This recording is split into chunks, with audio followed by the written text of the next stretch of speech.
இந்த அண்ணாவோட உங்களோட பர்சனல் எக்ஸ்பீரியன்ஸ் எப்படின்னா? இன்னுமே அந்த பிரமிப்பில் தான் இருக்கேன். ஃபர்ஸ்ட் அவரை மீட் பண்ணதுலேருந்து இன்னைக்கு வரைக்கும் அந்த பிரமிப்பிலே தான் இருக்கேன். இந்த இதில் சொல்லுவார், இந்த பார்த்திபன் சார் படத்தில் ரம்பா கிட்ட சொல்லுவார், சார் ரம்பா சார் ரம்பா சார்னு சொல்லிட்டே இருப்பார்ல. இப்போ வரைக்கும் நான் அப்படி தான் இருக்கேன். ஆக்சுவலாக சார் உங்கள் கூடயா நான் நடிக்கிறேன், உங்கள் கூடவா நான் ஃப்ளைட்டில் ஒன்றா ட்ராவல் பண்ணுறேன் அப்படின்ற மாதிரியே தான் இன்னும் வரைக்கும் அந்த பிரமிப்பு இருக்குது. அதே மாதிரி ஃபேன்ஸுக்கு வந்து பயங்கர ரெஸ்பெக்ட் கொடுப்பார் அவர்.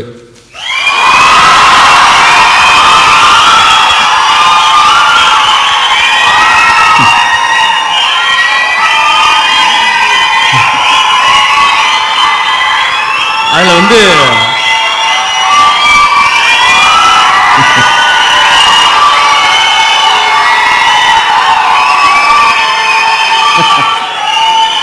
அதாவது வந்து இதுக்கு